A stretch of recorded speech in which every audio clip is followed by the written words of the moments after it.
আমার নবী কোথাও দিয়া হাঁটলে মেঘের খণ্ড ছায়া দেয়, সূর্যের গরম যেন আমার নবীরে বন্ধুরে কষ্ট না দেয়।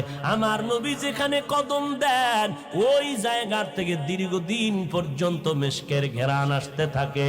আমার নবী যখন হেঁটে যায় রাস্তার পার্শ্বের গাছগুলো নত হইয়া নবীরে সালাম জানায়।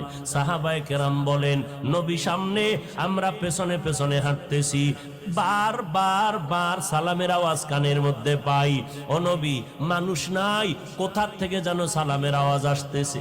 মদিনার নবী বলে, ও সাহাবায়ে কেরাম, আপনারা জানেন না আমার আগমনের খবর পাইয়া জঙ্গলের হরিণ আমারে সালাম জানায়, জঙ্গলের প্রাণীরা আমারে সালাম জানায়। আম্মা জান আয়েশা বলেন, নবীজির ঘাম থেকে মিশকের ঘ্রাণ আসতেছি, আমরা বোতলে ভরে রাখতাম, বড় বড় অনুষ্ঠানে আমরা ওই ঘাম আতর হিসাবে ব্যবহার করতাম।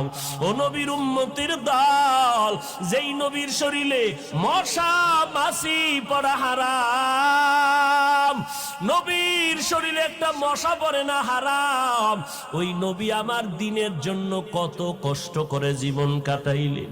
ওই বেঈমানের দল প্রায় 3 বছরের মতো শিয়াবে আবু তালিবের মধ্যে নবীরে বন্দী করে রাখলো।